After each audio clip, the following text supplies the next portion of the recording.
Good afternoon, everyone. It's Laurel with RESNET. I hope you're doing well.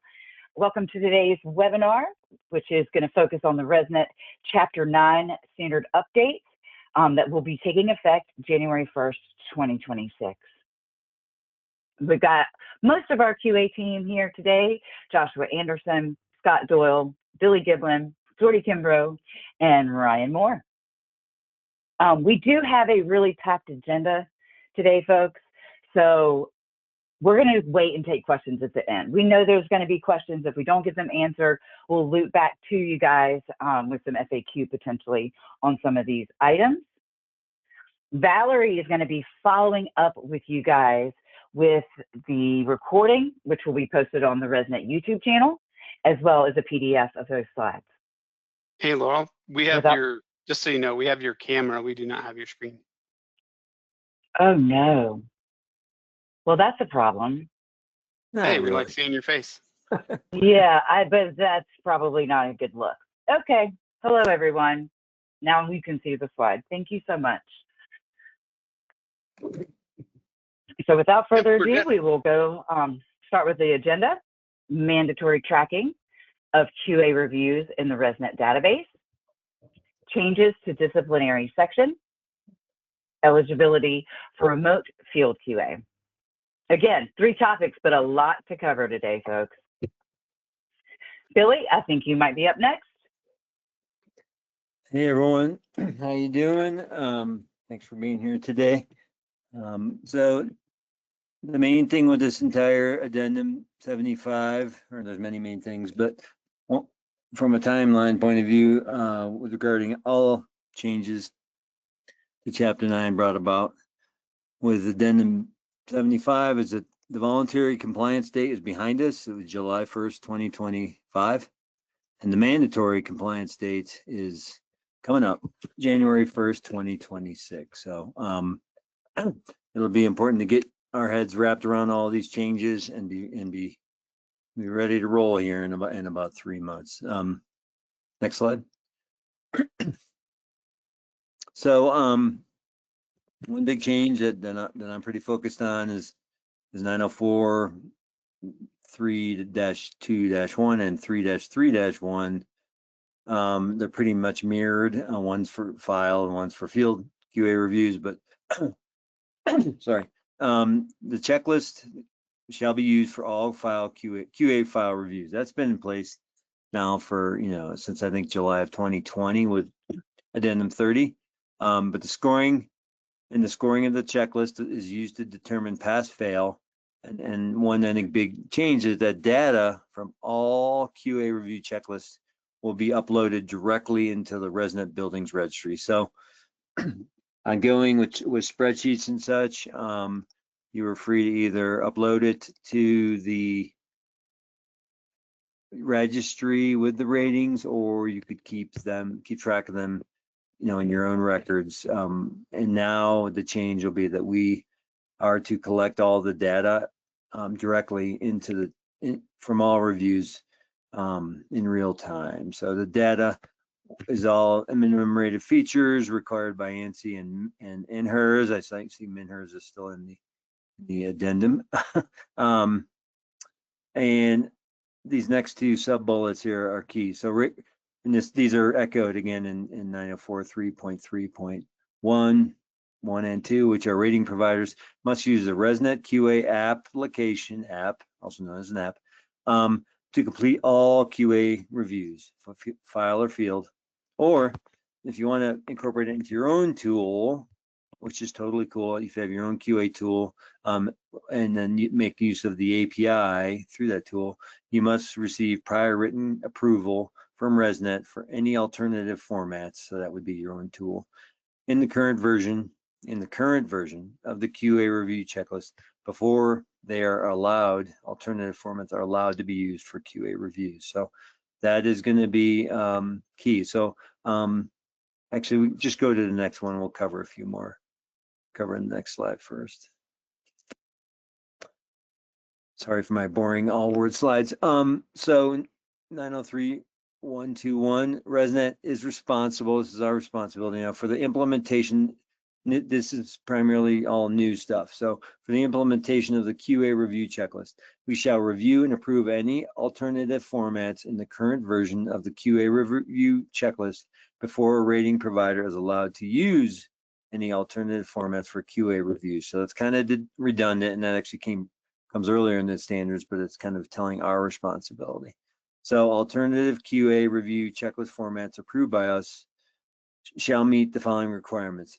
All calculation formats must match the most current version. All applicable review line items, so minimum rated feature items, match the most current version.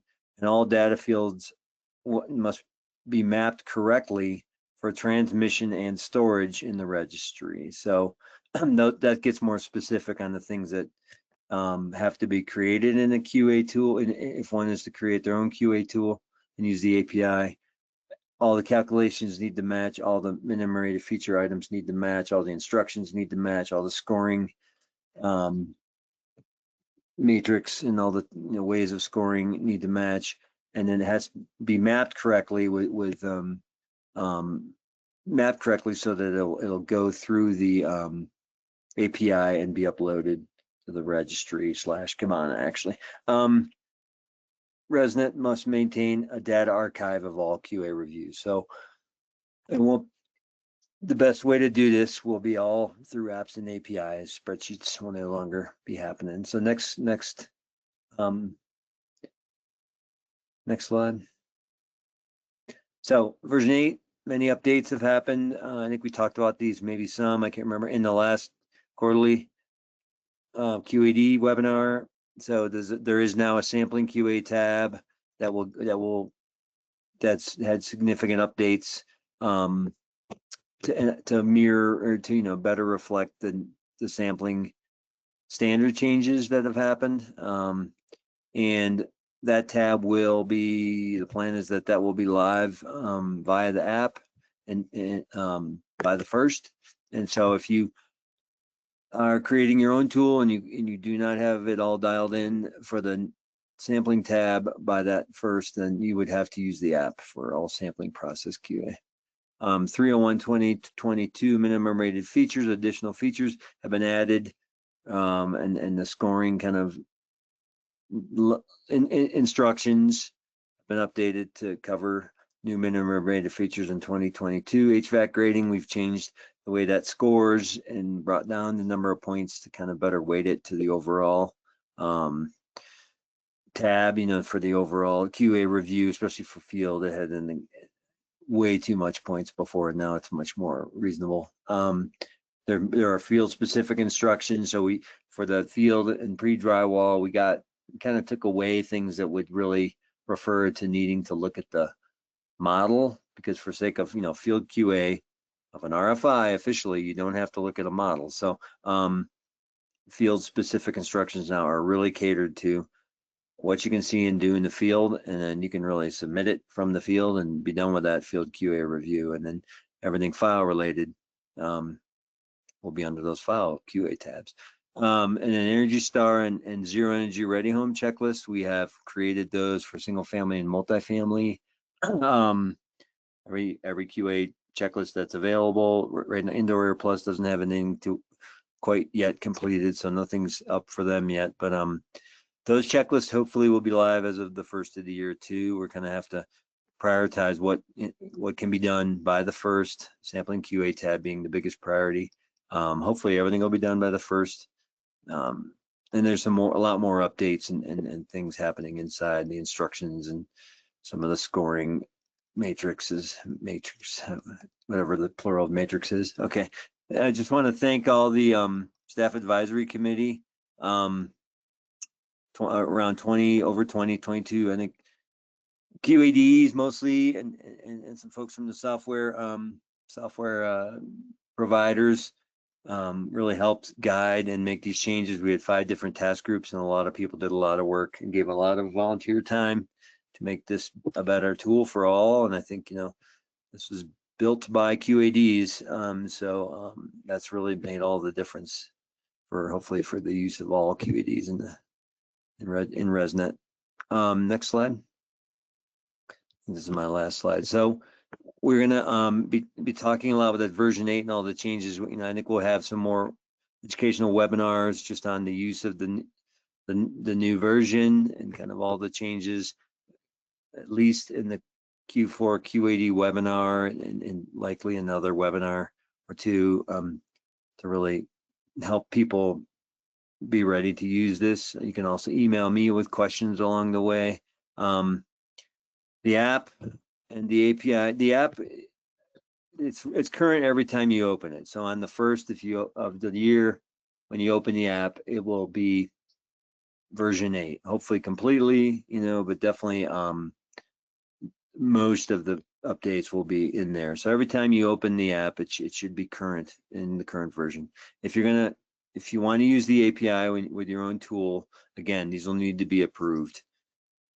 You'll have to go through it with me. If you don't want to give me full control of it, that's fine. You just have to give me a good walkthrough on a MS Teams or Zoom or whatever, some kind of meeting where I can see things and we can talk through things. And then we have to give you written approval. And no more spreadsheets will be accepted. So they won't even be available. The version 8 checklist won't even be available to the general public. It'll only be available to 4D, who's making the app, to anyone who's actually creating their own tool for an API. There's about half dozen entities right now, providers doing that now. But the spreadsheets won't even be available, and any older version 7.1 and older version, which is the only one you should be using now anyways, but that will be sunset and really irrelevant. There's a lot of big changes. One big one is that instead of a 75 pass fail, it's gone up to 80%, which is more consistent with our other testing pass fail thresholds. So don't be shy. If you haven't already, get your feet wet with the app. Even if you do a few things on it, we can work with you in your annual review to kind of reconcile your numbers, but get to know that app before the first. You don't want to be one of those folks that's just looking at this for the first time at the beginning of the year, or after the beginning of the year. I think that's everything. Thank you. Billy, could you real quick, before we hand it over to Josh, just address I'm anticipating a question on how we're actually enforcing this. If I started a review in December of 25 and I don't finish it up until, January 3rd, am I not allowed to use the spreadsheet even if I started it in, the late December? Or are we applying this rule to all reviews of the 2026 QA year? Thanks. So I've a little bit had my blinders on, and I think we did, remind me if I'm remembering this wrong, which is possible.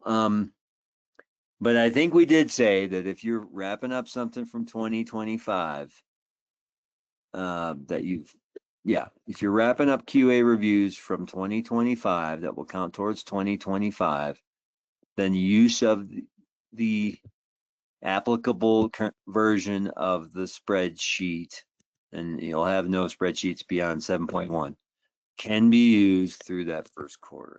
Is that what we decided, yes. Scott?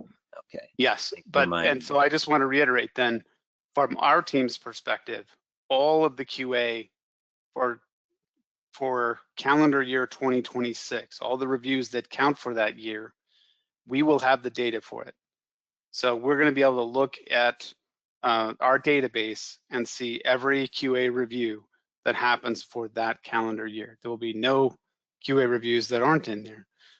The only exception would be if we have some kind of development delay and sampling isn't live on the first, we may have to let you upload. We'll give you some kind of an alternative for that where you can upload the reviews for sampling. But I feel like, as Billy said, we're really going to make sure our development team understands that that is the top priority as far as app development goes, so that we really truly will have all of the 2026 reviews coming either through our app or through an approved tool that delivers that data via API.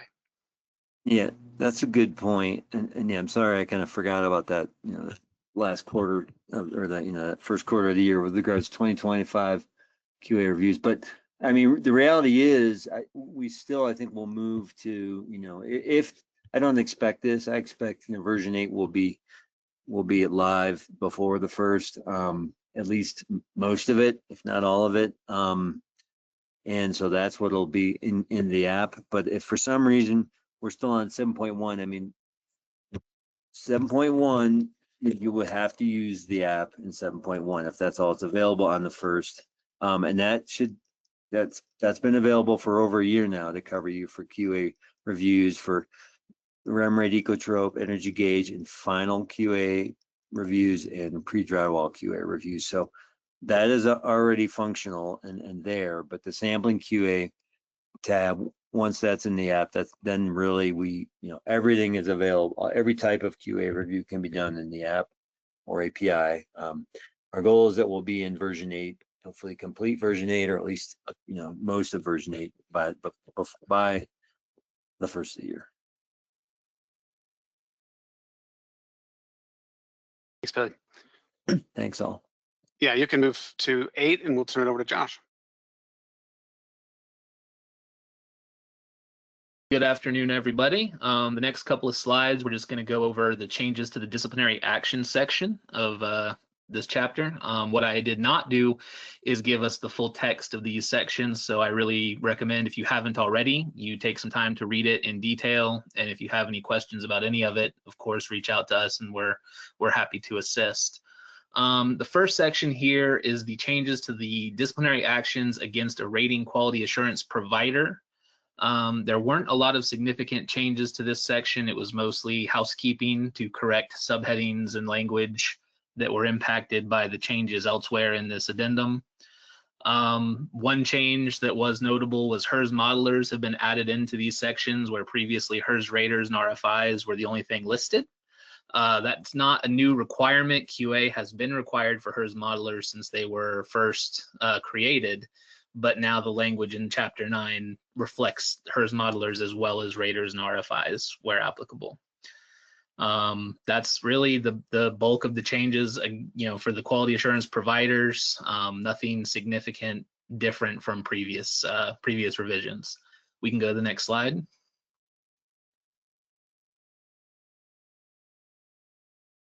The section about disciplinary actions against a quality assurance designee, this has expanded quite a bit. There are some significant changes to this section. We've got some details regarding the action's effective date that have been added. A lot of the language in this section now mirrors what is in the section for providers. So it's just spelling out in the same level of detail, whereas before it didn't. It will now list out certain specific circumstances that will result in the disciplinary action for QADs. And it also specifies, before it did specify the levels of action that could be taken against a QAD, but now it makes it clear with examples what can lead to administrative probation, disciplinary probation, suspension, and possibly even revocation. So like I said, this section has expanded quite a bit. And if you haven't read it, I recommend that you do. Make sure you understand it. And again, if you have any questions about it or anything in that section, please reach out so that we can discuss it and get you an answer. That's really it though. It's a very small section, and we can turn it over to the next one.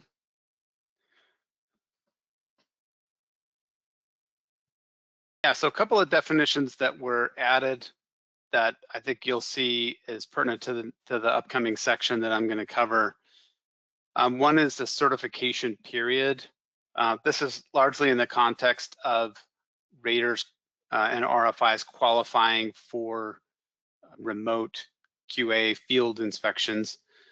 Their first definition is certification period. So that's referring to the 3-year period for that individual, their certification as a HERS rater or RFI.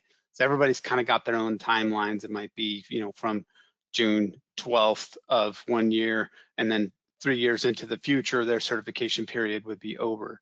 So that's the definition for certification period. It's different for each person. You got to click through these, Laurel. They're all on the same slide, but there's different definitions added here. Okay. Infield QA, basically we're defining that as, the QA that you typically would do when you show up onto the job site yourself, live and in the flesh. So we're distinguishing that from other kinds of field QA, in particular remote field QA that we'll be getting to here shortly. And there's the definition. I'm not going to read the whole thing to you, but you can see how we distinguish in-field field QA from the next one. And click forward, Laurel. And then finally, QA evaluation period, which is not to be confused with certification period, but this is terminology that's used now in Chapter 9, so we had to define it. These definitions, by the way, won't show up per se in Chapter 9. They will show up in the definition section where we have our glossary. QA evaluation period is that 12-month period for QA file and field reviews. We also refer to it sometimes as the calendar year. That's from January 1st through December 31st. So a person's ratings that happen from in between those two dates, that is the QA evaluation period. So that definition was necessary as we start talking through, okay, well, if bad things happen during a QA evaluation period or during the last one, you may or may not be eligible for remote QA. Let's get into that discussion. Next slide.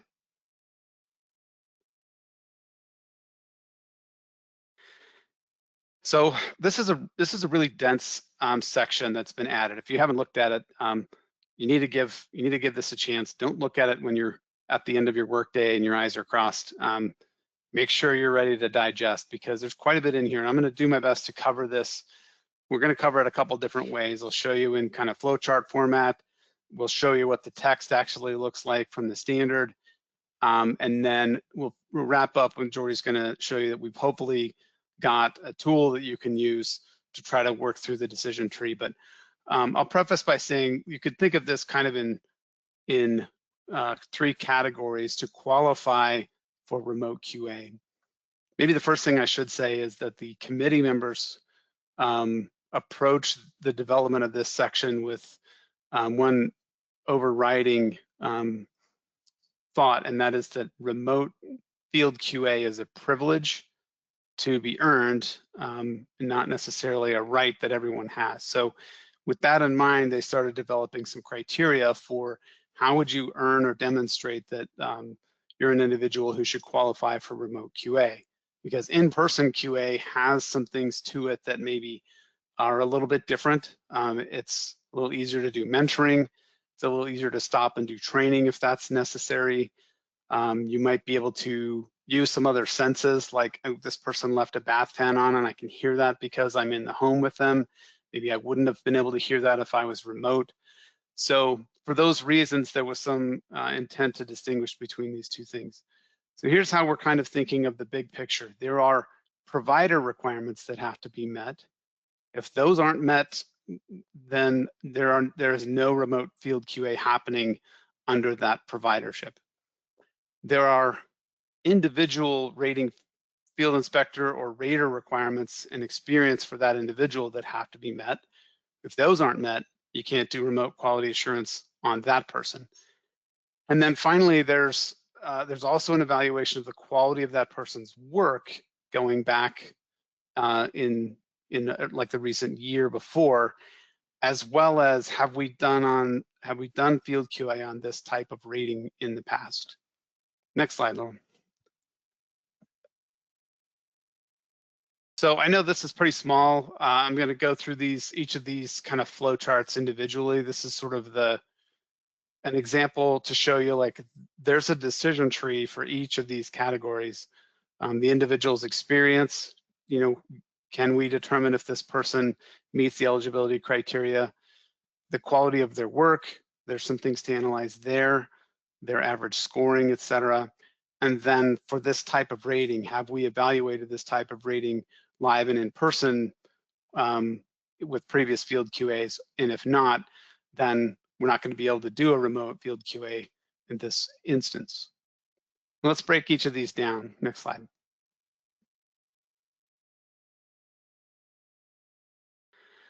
Okay, so if you start at the top left, we're looking at the eligibility for being able to do remote field QA for a given instance. as the QAD, if you are facing a disciplinary probation, if that's your current status, you're not going to be able to do remote field QA. If there's an alternative QAD in your providership, you could delegate it to that person or hand it off to that person, and then you'd be okay. But if there is no alternate QAD available, then you just can't do remote field QA for this instance. And then there is an individual experience requirement for the QAD as well. Next slide.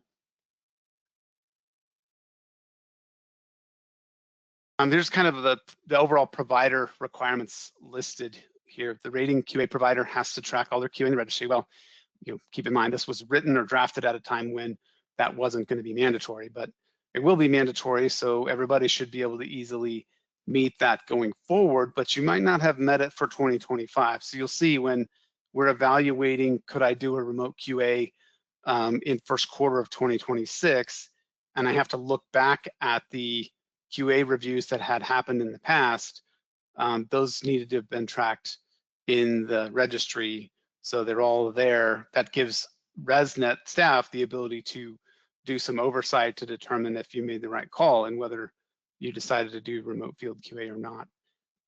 The quality assurance designee has to be in good standing, and the provider has to maintain a recording of these remote field QA reviews for at least 3 years. Next slide.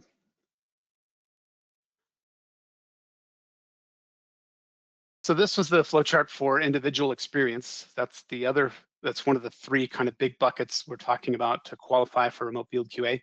For this individual that we're going to evaluate, rater or RFI, are they in their initial certification period? If they're not, it's pretty easy. You go, okay, this is an experienced person. Theoretically, last year they had field QA. We did some evaluations of them then. If they are in their first certification period, it's not a deal breaker though. The argument was made, I remember this discussion during development of the standard with the SDC members on the phone or in a remote meeting environment. There are a few providers where a person in their first certification period could do enough ratings that you might have already done 5+ field QA evaluations and have enough data from that to decide like, yes, we're comfortable with this person. They've had enough in-person kind of mentoring opportunities, and we'd be comfortable doing remote field QA. So the SDC 900 members decided that this criteria here for a person in their first certification period, they could still be eligible if they had received at least 5 in-field QA reviews and they're still in that first certification period, then yes, they're not ineligible. If they meet these other criteria, as you'll see here in a moment with scoring, et cetera, you could do a remote field QA for that individual. But we have to also look at the quality of work. So let's get to the next slide.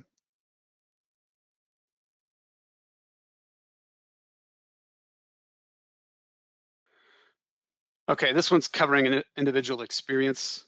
I'm gonna show it to you in list form here.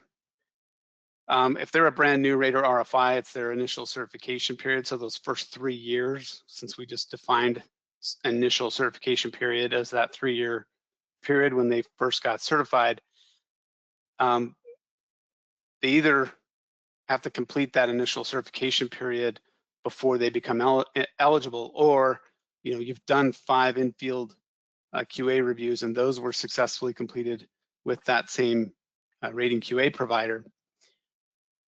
The rater RFI as an individual, if they're new to a rating QA provider, because we know people move around, that person will need to complete 4 quarters working with the rating QA provider before they could be eligible.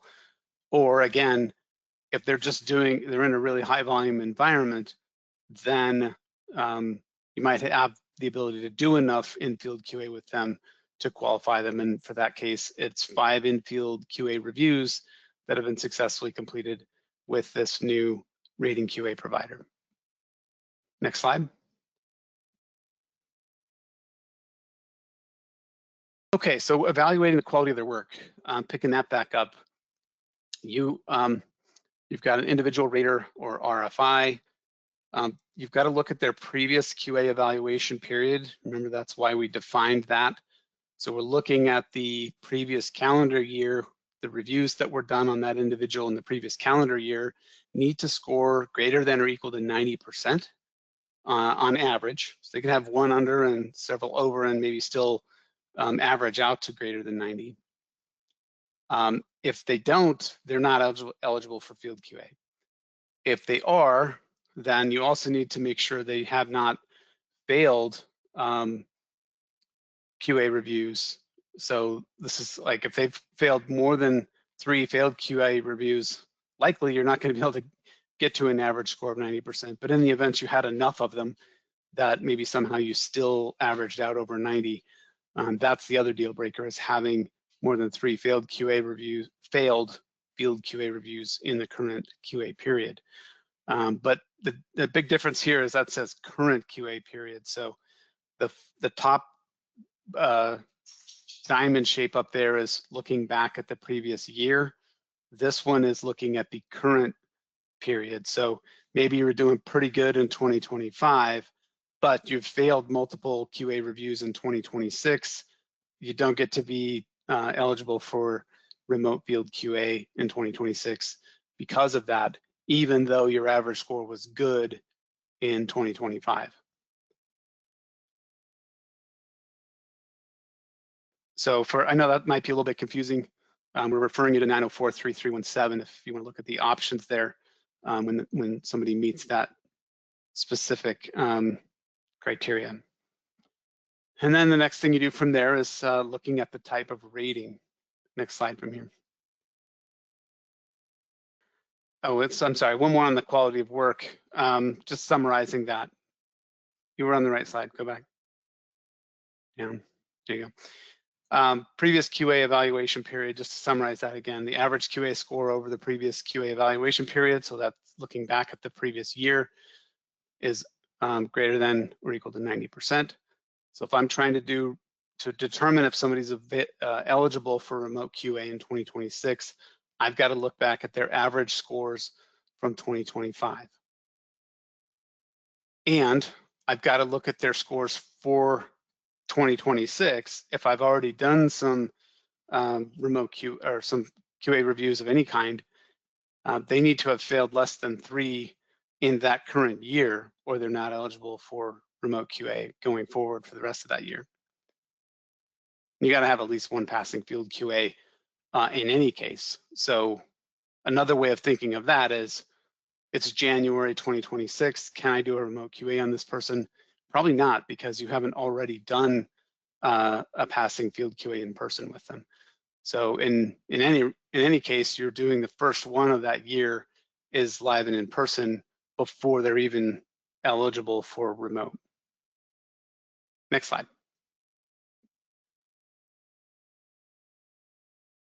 Okay, I was trying to allude to this earlier. The other thing you're trying to do is evaluate the type of rating. So you might have a person that's been performing well. They're an experienced person. They're outside their 3-year certification, initial certification period. They're a high performer, and we've seen them a lot. And yet we're not done, because they might be facing a new type of rating that you have not done sufficient QA on. And there are a couple different ways we evaluate type of rating. So you're saying, is this a new rating type for the rater? If it is, they're not going to be eligible for remote QA. But what do we mean by new rating type? An example would be, let's say you've done just HERS only ratings in your previous field QA for this person, and this is the first time you would be doing an Energy Star field QA or a Zero Energy Ready Home field QA. In that case, you have not already done a live in-person field QA with this individual for that rating type, and so they're not going to be eligible for remote for it the first time around. So you're going to be in the field with them the first time they do an Energy Star QA or a Zero Energy Ready QA. The EEP is a definition that's in the RESNET standard. It's an acronym, Energy Efficiency Program, but largely it's going to refer to things like Energy Star or Zero Energy Ready Homes. The EEP type has to have an in-field QA for the current certification period in order to be eligible. There's some other things about this being a new rating type for the RFI, new in terms of you have not already done field QA on this condition. That includes construction types. So if it's a first multifamily home that you would be doing field QA on, that makes them ineligible for remote QA if they've not had this foundation type. So if it's, maybe they've been working in Florida, they've done all slab on grade construction, and for the first time they're working up in North Carolina and there's a crawl space.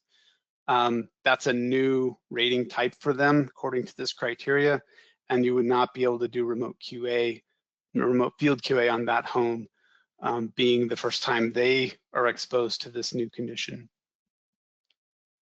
For the rest of the criteria, you could refer to that section of the standard, but basically it's including different kinds of EAPs, different kinds of foundation types, and different housing construction types. It would also include something like 310 inspections. So if this is the first home that they're doing HVAC grading on, as far as homes that you have done field QA as the provider, then you would need to be in field with them the first time you QA a home that has HVAC grading before they could become eligible for remote field QA on that home type. Next slide.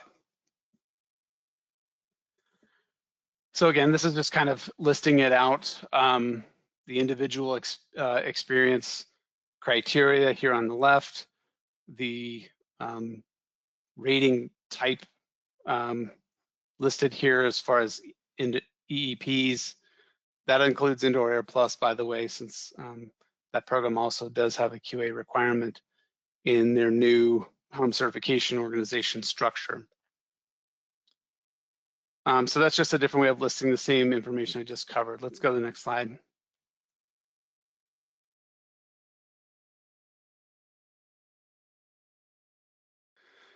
Okay, this is a tricky one. I wasn't looking forward to covering this particular section because you'll see here in a second. The language states all of the above circumstances shall be tracked by the provider in the rater or RFI's registry profile.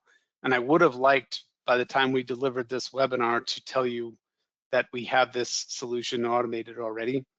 And because all the criteria I just gave you it's pretty complicated to figure out if somebody's eligible for remote QA or not. It'd be nice if you could just log into one of our systems and we would figure that out for you. That is something we would like to provide. It's something that's in development, but it's not live now, and I don't anticipate that it will be live on January 1. So providers are going to have to go through these kind of decision tree of figuring out if somebody's eligible or not, and you're going to have to manually track this to be compliant with this the statement that was in the standards. There's a note field in the individual's profile. Right now, my best recommendation is to add a note for whether somebody is eligible or ineligible into their profile if this is something you're going to use. If you're not using remote QA in your providership, it's probably not a big deal. Next slide.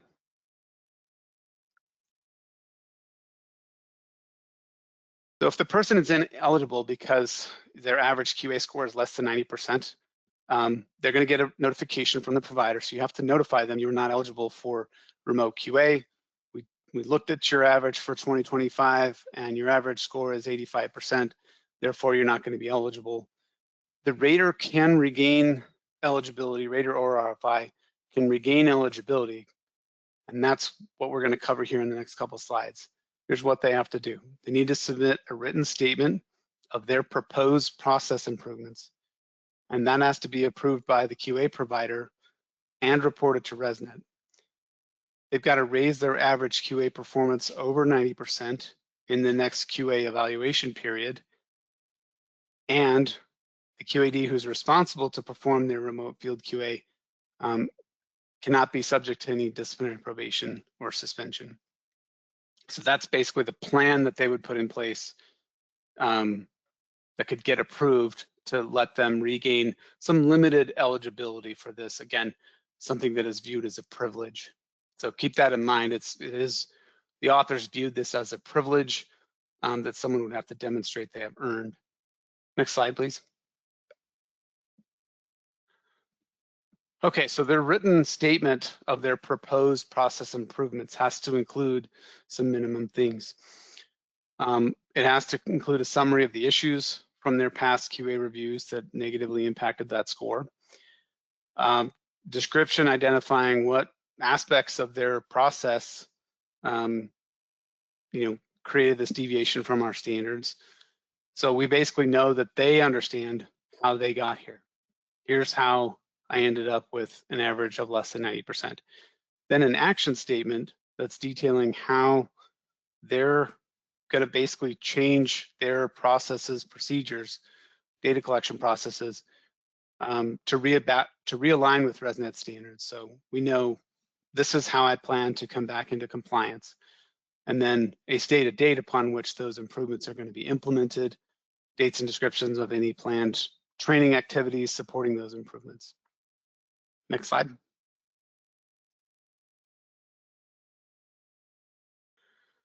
So again, this is something that the provider is deciding if they approve or not.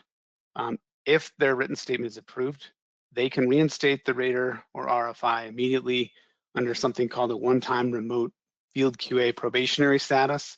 That's not a disciplinary status that you would change in the registry. So keep that in mind. This term is being used to describe where they stand with regard to the privilege of remote field QA. That can last for up to 180 days or as soon as the start of the next QA evaluation period, which for RESNET is on the calendar year. So let's say they get this letter approved in September of 2025 or 2026, since this standard is not necessarily being used by all of you. Let's say in 2026 in September, they get a letter approved, and that allows the provider to put them in this kind of in-between status where they could, on a limited basis, have remote field QA for the rest of this calendar year. Once it gets to be January, then they kind of start a new QA evaluation period. But for the rest of this calendar year, they're in this quote unquote probationary status with regard to being able to have remote QA on their ratings. So while they're in this status, it could be lifted provided that their average QA score is over 90% and they pass on the first file or field QA following this date that they stated their process improvements have been implemented. Next slide.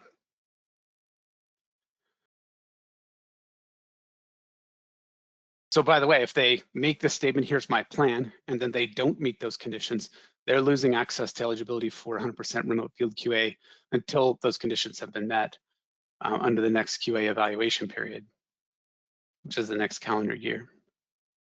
Next slide. So I'm going to turn this over to Jordy. I know that was really dense. We tried to present it a couple different ways so you could digest it, but even so, some of you providers out there or raters out there, your head's maybe spinning a little bit about how difficult it might be to figure out if you're going to be eligible or not. We're going to try to give you access to something that will make it a little easier to figure out. I'm going to turn it back over to Jordy.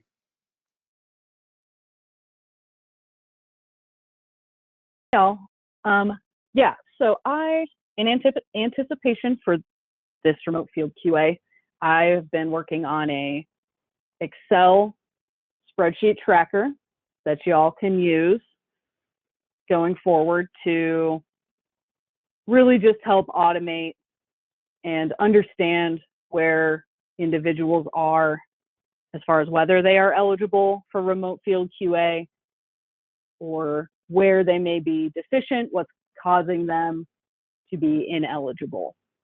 So you will be able to find this tracking spreadsheet on our RESNET website. I have sort of the screenshots there. It's going to be on the rating provider page under policy, procedures, and resources. And then under resources, at the bottom, you'll see a remote field QA eligibility tracker. I'm hoping to have that hyperlink ready to go probably by the end of day today or end of day tomorrow. So I'd say for sure you can log in Monday and you'll be able to download and use this spreadsheet tracker that I've put together for you. Now, just a heads up, this tracker is optional, but I would highly, highly recommend that you use it. You know, as Scott was saying, this section is a bit dense and there are a lot of moving parts. So you could try to track this internally. However, it's going to take a lot of time and effort on your part to do so. So I recommend you use this spreadsheet. It is going to require that you manually enter a bit of information. You know, I did my best to automate as much as possible, but because each providership is tracking QA reviews differently, whether that's the spreadsheet or the QA app for 2025, you're going to have to enter that information in manually. And before we move on to the next tab, I'm just going to say there's going to be a set of instructions, and there's going to be an instructions and setup tab that you need to follow the instructions on in order to use this tracker effectively. Okay, next slide, please.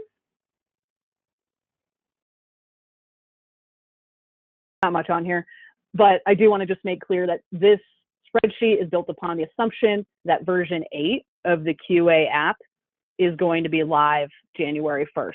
So if that implementation gets delayed at all, you'll be hearing from me with instructions on how to update this spreadsheet accordingly.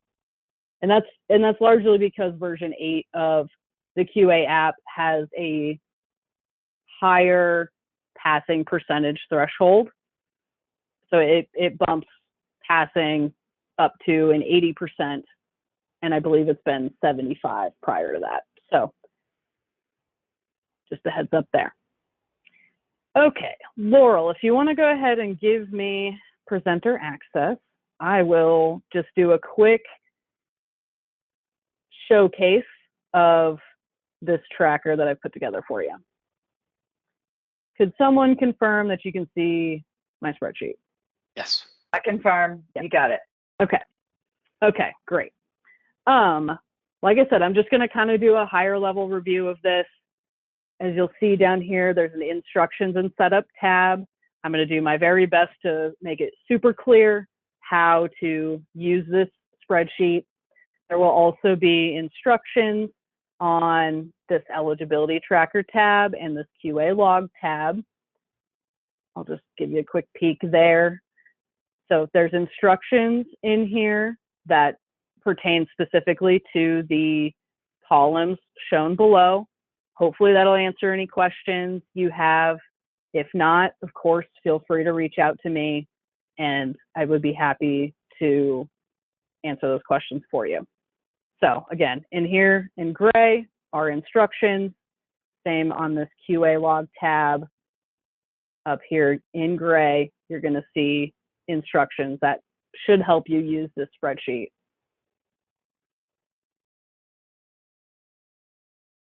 I want to say painlessly, but that was the goal. Hopefully it'll play out that way. Okay, so this eligibility tracker tab is going to be your primary tab that you're going to be using. And really, the main goal is that this column A, this eligibility status, is going to give you the information that you need as a provider to know whether your folks are eligible for remote field QA or not. I have intentionally built in some additional information. So you'll see here it says eligible, no previous period QA, or no passing in field QA. I intentionally built that. It may seem complex and a little bit wordy, but the hope is that it's going to help you inform your raters and RFIs where they are lacking and help tell you how to get those folks to a place where maybe they are eligible for remote field QA. All of this is sortable, so if you are a provider that has a lot of individuals, you're going to be able to sort at least by all of these different categories. This ineligibility reason column is to give a little bit of additional description to this eligibility status. All right, without going into all of these details too much,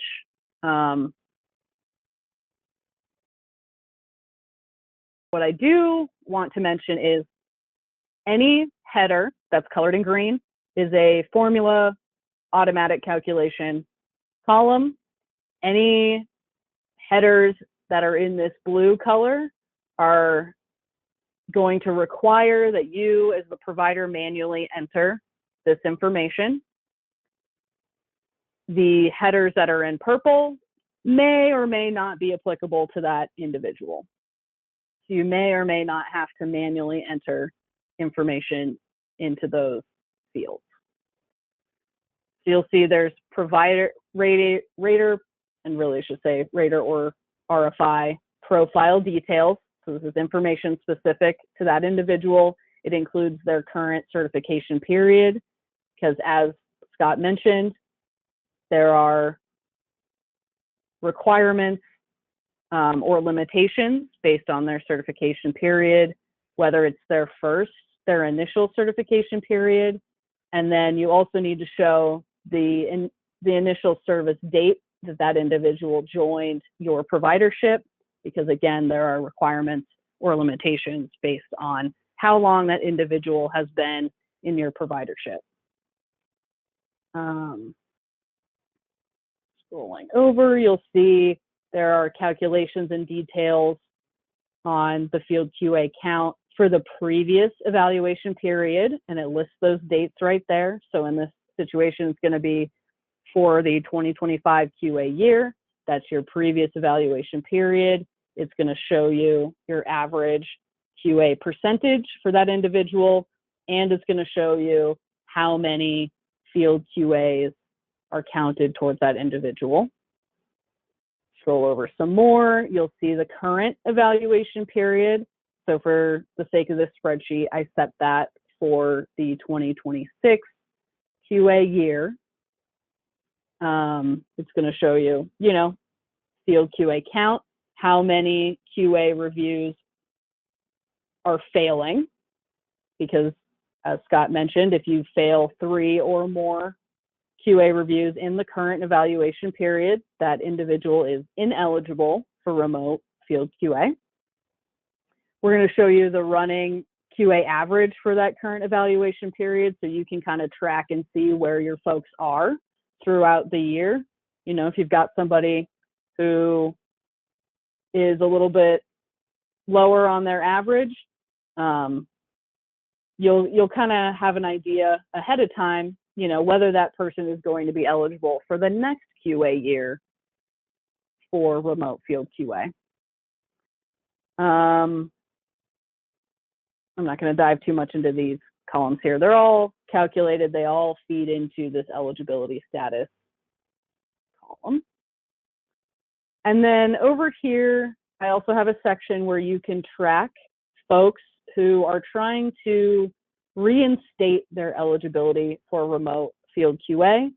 As Scott said in the last couple of slides that he had, RFIs or raters can submit that written process improvement plan. You as a providership can approve that plan. And so here is where you'll be able to track some of that information. The first being, the stated improvement date. You'll be able to enter the probationary period. And if they've had any previous remote QA probation. So I don't recall if Scott mentioned this in his section, but the one-time probationary status that you set for an individual for remote field QA only, they can only receive a probationary period once every certification period. So once every 3 years.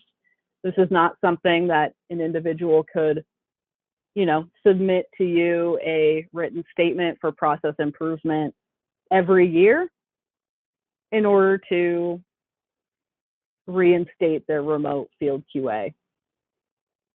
So that's why this column is here. Let's see.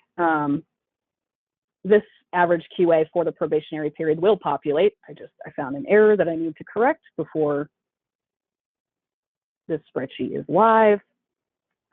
This will also calculate whether that first QA completed was a passing or a failing QA based on this stated improvement date. So as Scott said, one of the criteria for reinstating remote field QA is that the very first QA review that is done after the stated improvement date has to be a passing review. If it's not, then remote field QA is not reinstated. Okay, so that's kind of your main eligibility tracking page. Got a lot of information in here. If you have questions, start by reading the instructions, or there are comments in some of these headers that tell you exactly what some of these highlighted, these conditional formatted highlighted fields mean. So like this one, you can see data is missing from this required orange cell.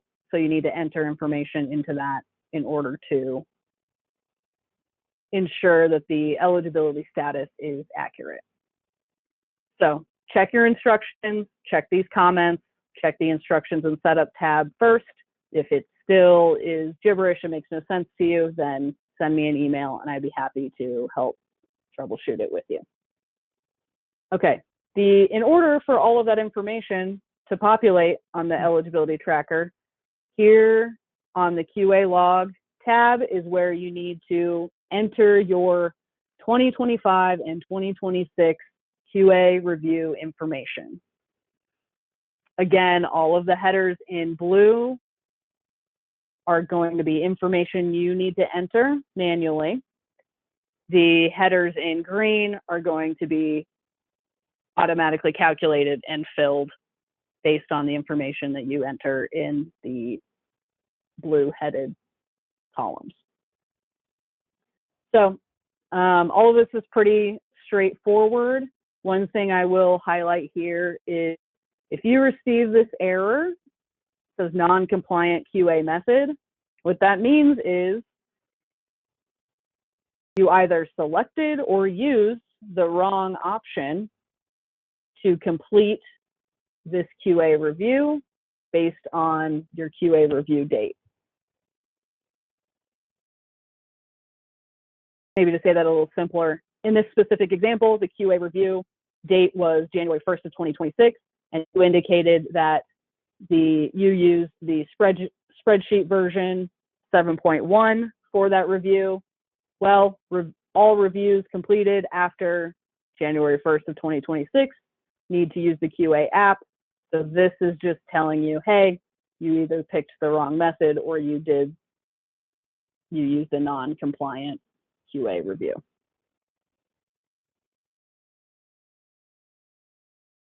Again, I'll have the instructions right there at the header in the comments that addresses that.